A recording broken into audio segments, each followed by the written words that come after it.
보화는 가장 귀한 것을 의미합니다. 오늘 우리가 읽은 본문은 비유의 말씀이지만 우리 예수님께서는 성경에서 비유를 통해서 우리에게 그 시대에 일어났던 사건 또 어떤 일들을 통해서 비유를 우리에게 말씀을 하실 때가 참 많습니다.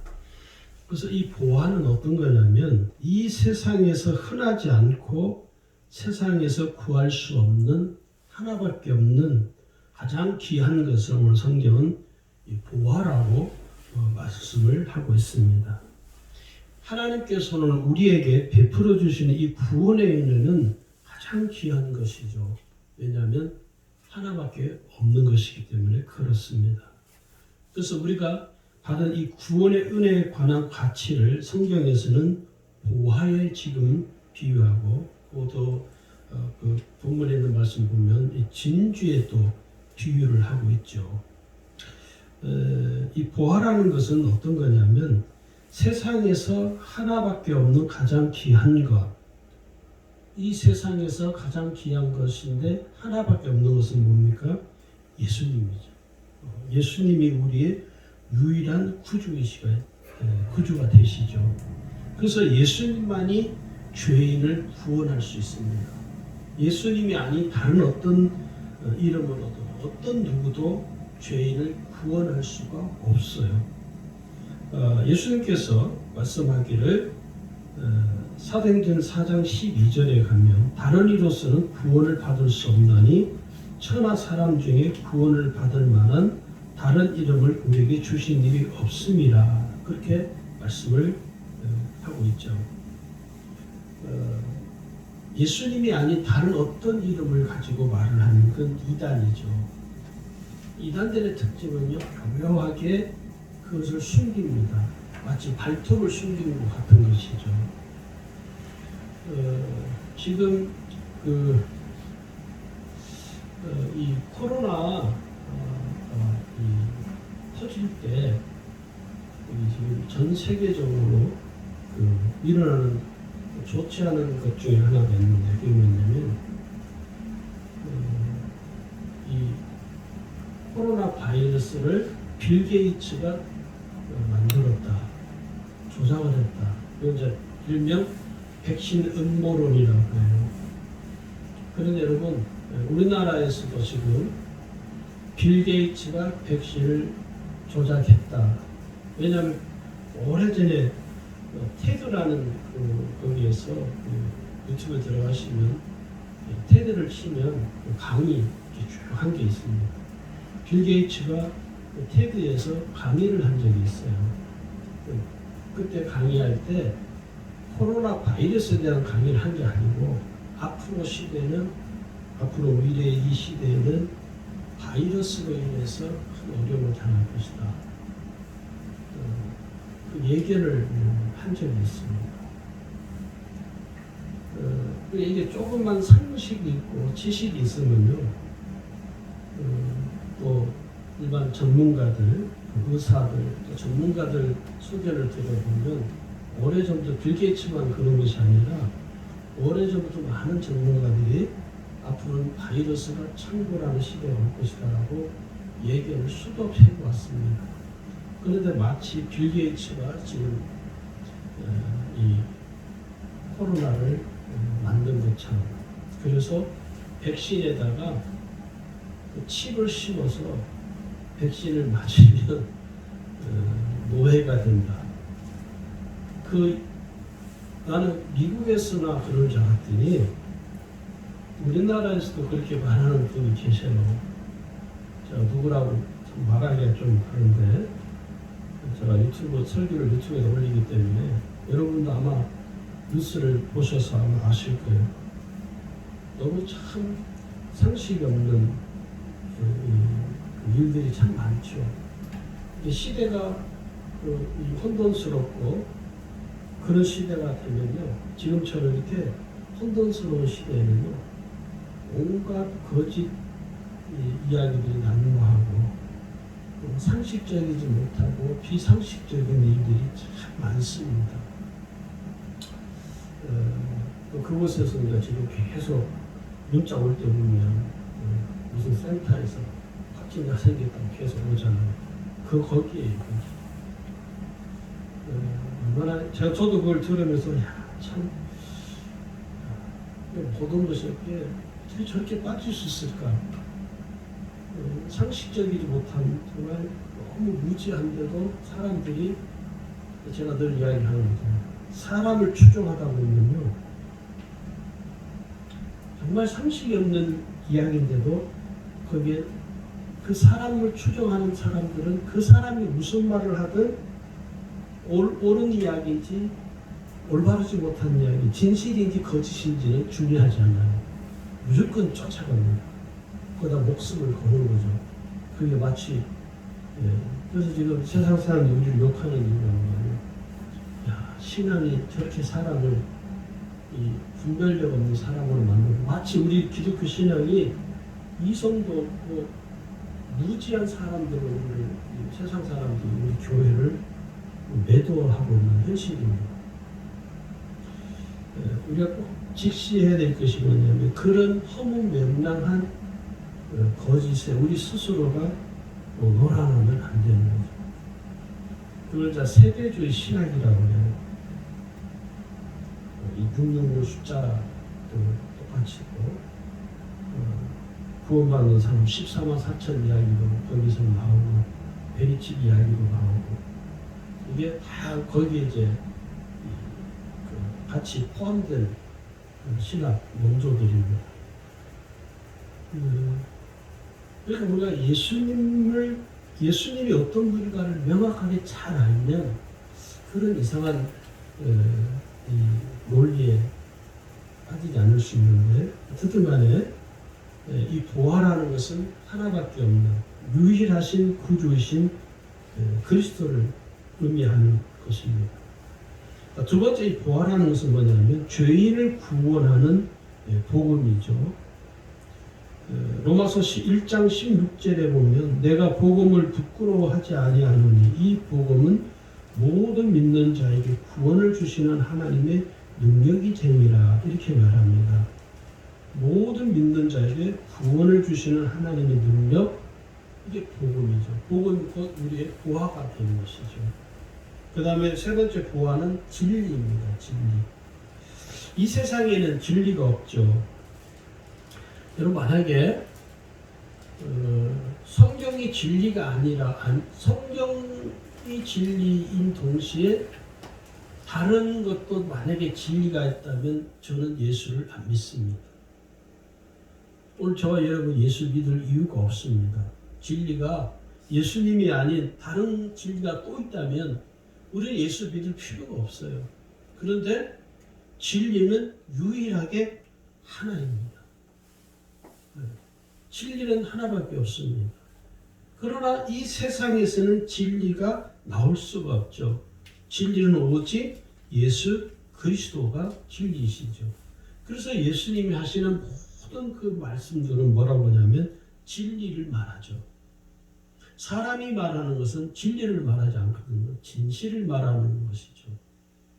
지금 이제 보니까 서울시장 이제 후보 이렇게 민주당 여당이고 야당이고 서로 지금 서울시장이 되겠다고 후보로 나선 사람들이 지금 갑자기 많아져요.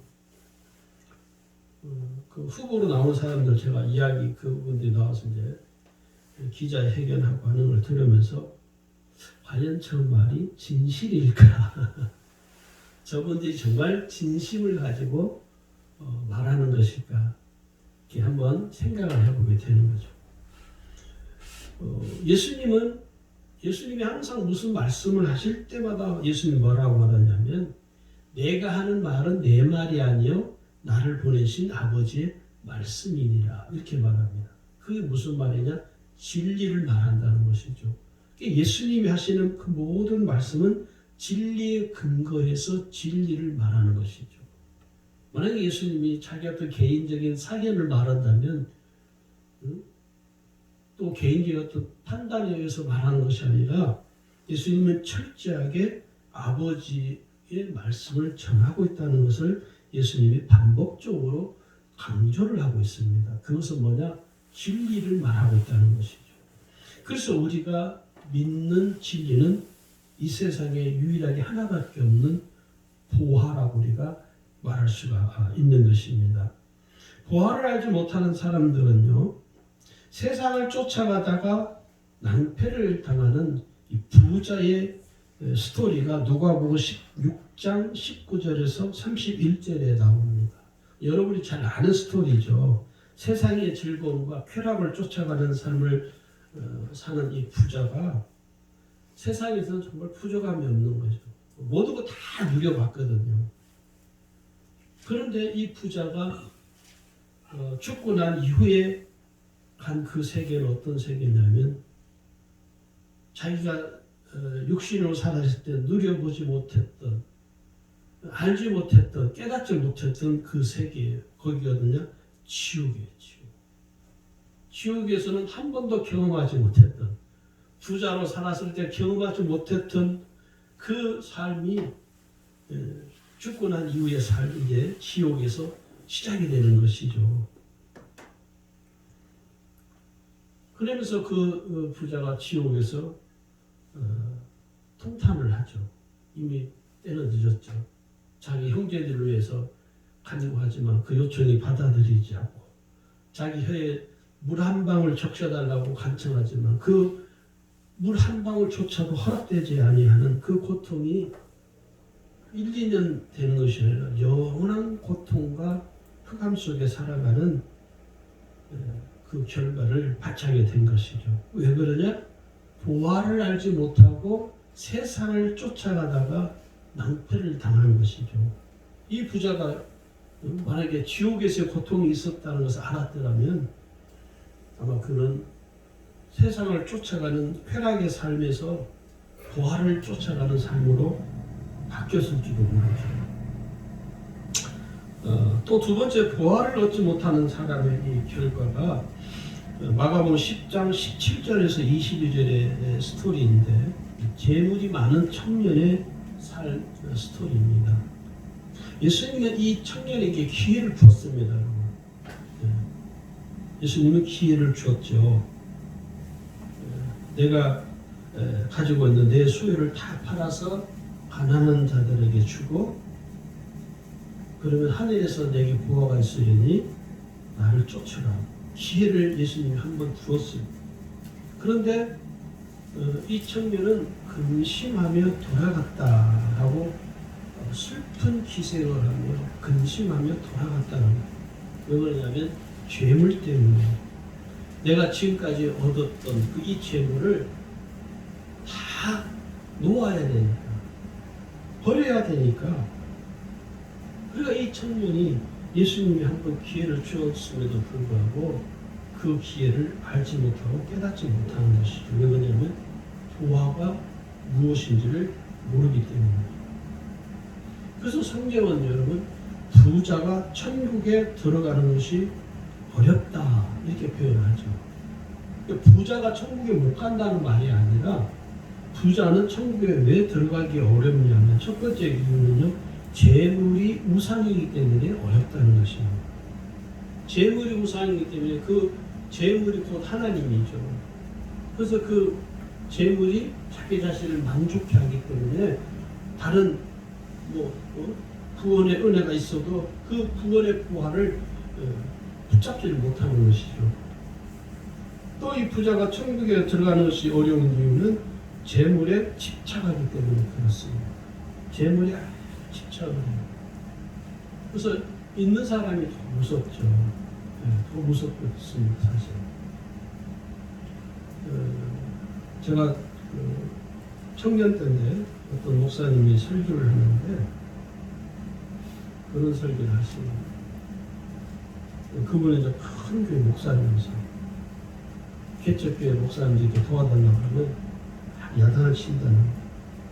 왜 그러냐면 남한테 누구한테 손을 빌려서 도움을 받을 생각을 하지 말고 자기가 노력해서 하나님 의지해서 하려고 해야지 왜 거지처럼 도움을 받으려고 하느냐고 야단을 친다는 거예요. 이게 재물에 집착하게 살게 되면요 그렇게 되는 거죠. 또 세 번째 이유는 소유한 재물을 놓지를 못하는 것이죠. 오늘 이 부자 청년이 그런 것처럼 가난한 자들에게 나눠주고 나를 따라오라고 그러는데 재물을 자기가 놓지를 못하는 거죠. 버리지를 못하는 것이죠. 어떻게 내가 모은 건데 어떻게 해서 내가 고생해서 얻은 재물인데 이걸 내가 사람들에게 나눠줄 수 있느냐. 또 재물이 행복을 준다고 생각하기 때문에 그렇다는 거예요. 재물이 내 삶에 행복을 준다고 생각하는 것이죠. 결코 그렇지 않음에도 불구하고 부자들은 그렇게 생각하고 산다는 것이죠. 연예인들 중에 그런 분들이 많죠. 많게는 뭐 수백억, 수십억을 인기 있을 때 돈을 모았다가 한 번에 한순간에 그 모았던 엄청난 재산을 다 소멸하고 정말 단칸방에서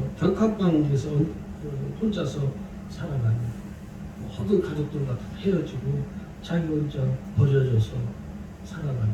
그래서 어느 프로에 나와서 그 사람이 지금 현재 근황이 어떤지 이렇게 어떤 프로에 나와서 하는 걸 보면 그분들이 공통적으로 하는 이야기가 자기들이 재물이 그렇게 많았을 때는 그 재물이 자기의 삶을 지켜준다고 생각했다. 그런데 그렇지 못하고 돈이라는 것은 돌고 돌기 때문에 주인이 없다고 그러잖아요. 돈은 계속 도는 거죠. 주인이 없죠, 사실. 그 다음에 이 노아 방주 시대의 사람들이 그렇죠. 노아가 그 시대의 사람들에게 계속 이야기했습니다. 하나님이 물로 심판할 것이다. 하나님 나에게 방주를 예비하라고. 너희가 방주에 들어오면 살 수 있다. 노아가 방주를 지으면서도 계속 이야기했죠. 그런데 그 시대의 사람들이 노아를 향하여 멸시하고 조롱했습니다. 왜 그러냐면 그 시대에는 홍수라는 게 한 번도 홍수가 뭔지를 사람들이 모르는 거예요. 그러니까 오히려 사람들이 노아를 미친놈이라고 욕하고 조롱하겠죠. 그런데 결과가 어떻게 됐습니까? 노아 8 식구만 구원받고 모든 나머지 사람들은 다 수장당했죠. 몰살당했습니다. 여기 누가복음 17장 27절에는요. 노아가 방주에 들어가던 날까지 사람들이 먹고 마시고 장가들고 시집가더니 홍수가 나서 저희를 다 멸하였으며. 그러니까 노아가 외치는 그 방주, 그 시대의 보화이죠. 유일하게 하나밖에 없는 구원의 그 방주에 들어가면서 하는데 그 소리를 하찮게 여김으로 인해서 그들은 결국 물과 함께 심판을 당했다 하는 것입니다. 그래서 이 보화를 발견한 기쁨이 그런 뭐냐? 이걸 좀 더 좀 세부적으로 나눠서 말씀을 드리면 자기의 소유를 다 팔아 보화를 사는 기쁨입니다. 오늘 우리가 읽은 본문이죠. 13장 44절에 천국은 마치 밭에 감추인 보화와 같으니 사람이 이를 발견하며 숨겨두고 기뻐하며 돌아가서 자기의 소유를 다 팔아 그 밭을 사느니라. 그 밭을 사는 이유는 밭 때문에 사는 것이 아니라 그 밭 속에 숨겨져 있는 보화 때문에 그 밭을 사는 거죠. 한번 생각해보세요. 사람들이 볼 때 그 밭을 왜 사느냐? 당신 정신 나간 거 아니냐? 그 돌짝밭을 왜 사느냐고 막 욕할 수도 있잖아요. 근데 그 자기 소유를 다 팔아서 밭을 사는 사람만 아는 거죠. 너희는 알지 못한다. 저 볼품없는 밭 속에 보화가 숨겨져 있다는 것을 너희가 알 수 없지. 자기만 아는 것이죠. 그래서 자기 소유를 다 팔아서 그 밭을 사게 된 거죠. 또 마태복음 13장 우리가 보면 45절 46절 하면 이 진주 비유 이야기를 하죠. 천국은 마치 좋은 진주를 구하는 장사와 같으니 극히 값진 진주 하나를 발견하며 가서 자기 소유를 다 팔아 그 진주를 사느냐. 이 두 스토리의 공통점이 뭐냐면 자기 소유를 다 팔았다는 거예요. 왜요? 보화를 얻기 위해서. 그러니까 보화를 발견한 사람은요, 자기 소유를 다 팔아도 아깝지 않은 보화이죠. 오늘 저와 여러분도 예수를 믿는 것이 아깝지가 않은 것이. 많은 사람들이 이렇게 사람들이 우리를 때로는 조롱할 때가 있잖아요. 아유, 지금 이 시대에서 코로나 때문에 얼마나 많은 사람들이 교회 욕합니까? 세상 사람들이 교회에서 코로나 걸렸다면 야 봐라 저 교회 별 욕을 다 하잖아요. 그런데 우리가 그 욕하는데 우리는 욕을 듣는 거죠. 거기에 대해서 항변하고 할 필요도 없어요. 왜? 그 교회가 가지고 있는 보화를 그들이 알겠습니까? 세상 사람들이 모르거든요. 우리만 아는 거죠. 우리만 아는 보화가 교회에 있기 때문에 교회가 가지고 있는 이 보화는요, 세상 사람들이 전혀 알 수 없는, 깨달을 수 없는 보화이죠. 그래서 우리가 사람들에게 비난을 받아도 감수해 가는 것입니다. 자, 그 다음에 보화를 발견한 기쁨이 뭐냐면 두 번째는 보화를 절대로 잃어버리지 않는 기쁨입니다. 여러분, 우리가 유일한 보화를 발견한 사람들이기 때문에 그 보화를 잃어버리지 않는 것이죠. 우리의 기쁨을 빼앗을 자가 없다라고 성경은 로마서에서 말합니다. 로마서 여러분 8장 38절에 39절에 보시면 내가 확신하노니 사망이나 생명이나 천사들이나 권세자들이나 현재이나 장래이나 능력이나 높음이나 깊음이나 다른 어떤 피조물이라도 우리를 우리 주 그리스도 예수 안에 있는 하나님의 사랑에서 끊을 수 없으리라. 우리를 이 보화를 발견한 기쁨에서 끊을 수 있는 것, 이 세상에 어떤 것도 없습니다. 할렐루야. 그래서 우리의 이 기쁨은요, 잃어버릴 수가 없어요. 왜? 세상에서 우리의 기쁨을 빼앗을 수가 없기 때문에 그렇습니다. 세 번째는 어떤 기쁨이냐? 보화를 가장 귀하게 여기는 기쁨입니다. 이 보화를 발견한 자의 기쁨은요, 말로 다 형언할 수가 없죠. 그래서 이 보화를 발견한 사람은요, 어떤 삶을 사느냐? 죽음도 두려워하지 않는 그 대표적인 인물이 스데반 집사이죠. 초대교회 최초의 선교자, 순교자이죠. 거기 보시면 사도행전 7장에 스데반이 죽는 그 광경을 성경은 아주 자세하게 디테일하게 기록을 합니다. 여기 사도행전 7장 55절, 55절부터 60절 쭉 보시면 나오는데 특별히 59절을 보시면요. 그들이 돌로 스데반을 치니 스데반이 부르짖으리되 주 예수여 내 영혼을 받으시옵소서 하고 무릎을 꿇고 크게 불러 이르되 주여 이 죄를 그들에게 돌리지 마옵소서 하고 이 말을 하고 자니라. 아주 상세하게 디테일하게 기록이 되어 있죠. 사람들이 스데반을 향해 돌로 쳐 죽이죠. 그때 스데반이 도망가지 않고 그 자리에서 그걸 온몸으로 다 흡수하죠. 받아들이죠. 그러면서 스데반이 하나님 앞에 마지막 간구를 하기를 이렇게 하잖아요. 주 예수여 내 영혼을 받으시옵소서. 단 한마디. 아주 간략하게 주님 내 영혼을 받아주세요. 그리고 그는 잤다라고 그 생명이 그 영혼이 이제 하나님께로 간 것이죠. 이게 뭡니까? 보화를 가장 귀하게 여기는 기쁨입니다. 죽음도 두려워하지 않는 기쁨인 것이죠. 그 다음에 네 번째는 보화로 인해서 모든 삶의 가치관이 변화되어지는 기쁨입니다. 요한복음 4장에 보면 사마리아 여인의 스토리가 기록되어 있습니다. 여기도 아주 자세히 기록되어 있죠. 사실 이 사마리아 여인이 변화되고 예수님 만나고 변화된 이후에 가장 첫 번째 했던 행동이 뭐냐면 마을 사람들에게, 동네 사람들에게 찾아가서 동네 사람들을 다 예수님에게 데리고 옵니다. 그리고 그 동네 사람들도 예수님의 말씀을 다 들어요. 그러면서 어떤 일이 일어나냐면 그 모든 사람들이 변화가 돼요. 사마리아 여인처럼 동일하게 예수님을 만나고 구원의 은혜를 알게 되고 예수님이 보아인 것을 깨닫게 되는 것이죠. 그러면서 이 동네 사람들이 이 사마리아 여인에게 뭐라고 하냐면 이렇게 말을 해요. 요한복음 4장 42절인데요. 거기 보면 이렇게 말합니다. 그 여자에게 말하되 이제 우리가 믿는 것은 내 말로 인함이 아니니 이는 우리가 친히 듣고 그가 참으로 세상의 구주신 줄 알미라 하였다. 사마리아 여인도 그렇고 사마리아 여인이 전도에서 데려온 이 동네 사람들도 뭐냐면 예수님을 만난 은혜가 깊어지는 것이죠. 변화죠, 변화. 삶의 변화죠, 변화. 그러니까 이 기쁨은 말로 형언할 수 없는 기쁨인 것입니다.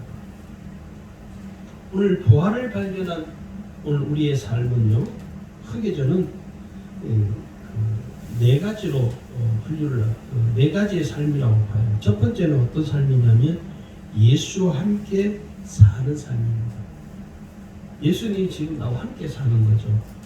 이 말이 무슨 말이냐면 나의 옛자는 십자가에서 이미 죽었고 지금 내가 사는 것은 예수님과 함께 새롭게 사는 것이다. 죄인의 신분으로 사는 것이 아니라 이제는 나를 구원하신 하나님의 자녀로서 사는 거죠. 그게 예수님과 함께 사는 것입니다.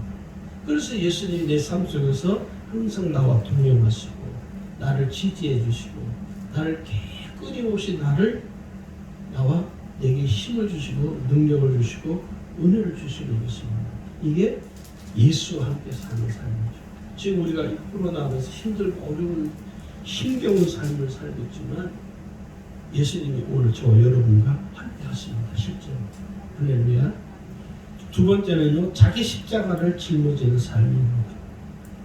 누가복음 14장 27절에 예수님 말씀하기를 누구든지 자기 십자가를 지고 나를 쫓지 않는 자도 능히 나의 제자가 되지 못하리라. 33절에 가면 이와 같이 너희 중에 누구든지 자기 모든 소유를 버리지 아니하면 능히 내 제자가 되지 못하리라. 이 자기 십자가를 짊어지라고 말하죠. 여러분에게도 주님이 주신 십자가가 있습니다. 내가 짊어져야 할 십자가. 그게 뭐냐면 그걸 짊어지려면 세 가지를 버려야 돼요. 첫 번째 뭡니까? 자기 욕심을 버려요. 우리가 얼마나 욕심 덩어리입니까? 가지지 못하면 막 견딜 수 없는 화가 치밀어 오르죠. 그게 왜 그래요? 욕심 때문에. 내가 남보다 많이 가지지 못한 것에 대해서 막 화가 나는 거예요. 내가 남보다 더 좋은 집에 살지 못하는 것에 대해서 분노하는 거죠. 왜 그래? 욕심. 그 속에 자리 잡고 삽니다. 그러니까 내게 주어진 나의 십자가를 짊어지려면 내 속에 있는 이 욕심 덩어리를 과감하게 다 버려야 됩니다. 그리고 두 번째는 자기 소유를 버려야 됩니다. 이거 내 거야. 예수전도단이라고 선교단체가 있습니다. YM이라고 하는데요. 짧은 말로 간략하게. 예수전도단에서 DTS 훈련이 있어요. DTS 훈련을 하는 과정 중에 과정이 하나가 있는데 그게 뭐냐면 팀원들이 전체 둥그렇게 앉아서 서로 이제 기도를 해요. 내게 있는 지금 현재 내게서 가장 귀한 것 하나를 다른 사람에게 주는 거예요. 그럼 끝나면 다시 내가 받느냐? 아니요. 그건 그 사람 거예요. 이게 심장 떨리거든요. 실제로 DTS 훈련 그 과정에 참여했던 그 성도들의 이야기를 들어보면 처음에는 막 살이 떨린대. 내가 가장 귀하게 여기는 것인데 이것을 이제 내가 다른 사람과 나누어야 한다는 사실이 처음에는 받아들이기가 그렇게 힘들대요. 그런데 그 과정 속에서 자기가 가장 귀한 것을 하나를 내놓고 그것을 다른 사람에게 주는 거예요. 그러면 이게 이제 다시는 내게 올 수 없는 거예요. 그게 뭡니까? 자기 소유를 버리는 거예요. 그런 훈련들을 신앙 훈련을 합니다. 실제로. 저는 그 예수문단 DTS 훈련 중에 그 훈련이 참 저는 은혜롭다고 봐요. 내게 있는 것을 누군가에게 주는 거죠. 아무 조건 없이 그냥 무조건 주는 거예요. 필요한 사람에게 주는 것이죠. 그게 뭡니까? 자기 십자가를 짊어지는 훈련이죠. 또 세 번째 마지막으로는 자기 의를 버려야 됩니다. 우리가 자기 의가 참 강하거든요. 남에게 보이고 싶고 남에게 드러내고 싶고 남이 날 인정해 주기를 원하고 내가 남에게 돋보이고 싶은 거죠. 남이 나를 안 알아주면 막 견딜 수 없는 마음이 다 왜 그러냐? 자기 의를 자꾸 드러내려고 하는 우리 인간의 본성상 그런 것들이 있습니다. 내가 자기 십자가를 짊어지려면 내 속에서 이러한 내 의를 다 버려야 돼. 왜 그러냐면 자기 십자가를 짊어지는 삶은 가장 영광스러운 삶이며 가장 존귀한 삶이기 때문에 그렇습니다. 그래서 이 자기 십자가를 짊어지는 사람들이 에게 꼭 따르는 게 뭐가 있는 줄 아세요? 고난과 시련이 따라옵니다. 반드시 따라옵니다. 이게 신앙 훈련의 과정입니다. 근데 우리는 고난과 시련은 받기 싫거든. 나부터라도. 근데 아셔야 돼요. 반드시 나에게 주어진 십자가를 짊어지려면 십자가를 짊어질 때 따르는 뒤에 따르는 것이 뭐냐? 고난과 시련이 같이 따라옵니다. 이게 영원히 오는 거냐? 그렇지 않고 고난과 시련이 끝이 납니다. 그러면 그때부터는요, 어떤 어려움이, 어떤 삶이 내게 주어져도 그것을 내가 감당할 수 있는 것이에요. 제가 아는 목사님들 중에서도 목회를 하다가 중간에 목회를 그만둔 분들이 많아요. 실제로. 저와 같이 신학교 다녔던 동기들 중에서도 신학교 대학원 들어올 때는 막 열정을 가지고 사명감을 가지고 소명받았다고 막 들어왔다가 대학원 졸업하고 나중에 몇 년 지나서 보니까 뭐 하는가 봤더니 목사가 되어서 목회를 하는 줄 알았더니 다른 일을 하고 있고. 왜냐하면 이 목회라는 게 고난과 시련이 끝없이 계속 오거든요. 끝날 것 같으면 또 오고 끝날 것 같으면 또 오고. 그러니까 이게 목사 안수를 받았다가 제가 아는 저 아주 친한 목사님은 고신청 목사님이신데 저보다 나이도 한 20-30살 더 먹고 그분이 여기 달동에서 달동 아파트 바로 옆에 상가 지하에서 목회를 하셨는데 제가 늘 자주 찾아뵙고 그분이 우리 교회도 자주 놀러 오고 같이 늘 식사도 하고 사모님하고 자주 그랬던 분인데 어느 날 저보고 박 목사가 목회 그만둘 거야. 왜 그러시냐? 왜냐면 여기 교회 가면 달동에 있었는데 교인이 없거든요. 처음에 개척할 때는 한 3-4명 있었는데 이게 시간이 지나면서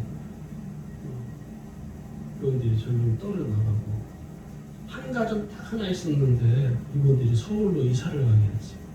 그 목사님은 그 가정 보고 그래도 힘들어도 목회를 하고 계셨는데 그 남은 한 가정 그 부부가 서울로 이사를 하게 되면서 그 부부도 가면서 울고 그 목사님도 울면서 그 부부를 보내고 그리고 얼마 안 돼서 저한테 혹시 이 교회 개척할 사람 있으면 인수받을 사람 있으면 좀 알아봐달라고 그러더만 결국은 목회를 지금 그만두셔서 오래됐습니다. 그런 분이 굉장히 많거든요. 그 고난과 시련을 감당하기가 어려운 거죠. 감당하기가. 그래서 제가 우리 집안에 설의 전도사가 지금 3명이지만 이번에 허입을 하는데 제가 그랬어요. 목사 할 수밖에 되는데 지금이라도 힘들고 어려운, 지금보다 더 어려우니까, 지금 사는 것보다 더 어려울 수 있으니까 지금이라도 목사 되기 전에 그만둬라. 그만둬서 다른 길을 꼭 찾아가라. 그랬더니 3명 다 뭐라고 하냐면 감사님 괜찮습니다. 우리는 어차피 어려운 걸 알고 왔기 때문에 괜찮습니다. 그래서 제가 참 속으로 그래도 끝까지 잘 갈 수 있겠구나. 제가 본 후배들 중에 목회를 그만둔 후배들이 수도 없이 많거든요. 이런 것들이 뭐냐면 고난과 시련이 끝없이 오니까 언제 끝날지 모르는 것처럼 계속 찾아오니까. 근데 여러분 꼭 기억하셔야 돼요. 반드시 하나님께서는요, 자기 십자가를 짊어지고 가는 우리에게 고난과 시련을 하나님 끝을 내주십니다. 우리가 이것을 꼭 잊지 말아요. 목사만 그런 것이 아니라 여러분의 삶에도 고난과 시련을 하나님 반드시 끝내. 코로나 여러분 곧 끝나요. 영원히 코로나가 판을 치는 게 아니에요. 이 코로나를 통해서 우리가 얼마나 말할 수 없는 고난과 시련을 지금 겪고 있습니까? 이제 거의 끝머리까지 왔어요. 우리나라 셀트리온에서 치료제가 이제 개발이 되었기 때문에 곧 이게 이제 승인이 되면 시판이 이제 맞게 되고, 얼마 전에 문재인 대통령이 또 신년사에서 이야기했죠. 모든 국민들이 백신 무료 접종을 받게 하겠다고. 코로나 곧 끝납니다. 고난과 시련이 곧 끝이 나는 거예요. 하나님이 그렇게 은혜를 저는 준다고 확신합니다. 그러니 여러분 걱정하지 마시고 담대함으로 우리가 갈 수 있기를 바랍니다. 여러분, 세 번째는 예수님과 동행하는 삶입니다. 예수님과 동행하는 삶이 우리의 삶에서 가장 최고의 가치이죠. 예수님이 자신들과 동행하는 사실을 알지 못한 두 제자가 있잖아요. 엠마오 마을로 가는 두 제자. 나중에 이제 깨닫게 되죠. 그때 우리가 함께 계속 동행했던 그분이 예수님이었네. 나중에라도 깨닫게 되면 얼마나 다행입니까? 그러나 동행하고 있는 그 당시에는 그 두 제자는 깨닫지 못했다는 거예요. 그러니까 우리가 순간순간 내가 지금 예수님이 나와 동행한다는 사실을 잊어버릴 때가 참 많습니다. 그러면 꼭 기억하셔야 돼요. 예수님이 지금 나와 동행하셔요. 우리 김명선도 2월 18일 날 중국 들어가는데 중국에서도 예수님이 김명선과 동행하셔요. 그래요? 거기 가서 신앙생활 더 잘하셔야 돼요. 가서서 이제 언제 올지는 모르겠지만 다시 올 거죠. 네. 가서 이제 몸도 좀 좋아지고 그러시면 다시 이제 들어오시도록 우리도 계속 기도할 테니까. 마지막으로는요, 예수님을 전하는 삶을 사는 것입니다. 보화를 발견하는 자의 가장 귀한 삶은 뭐냐? 여러분, 보화는요, 나만 아는 거잖아요. 나만 알고 있는 이 보화를 알지 못하는 누군가에게 알려줘야죠. 이게 오늘 우리가 감당해야 할 삶입니다. 오늘 저는 우리 주님에게 모든 성도들이 보화를 발견한 자로 살아가는 삶이 되기를 주의 이름으로 축원합니다.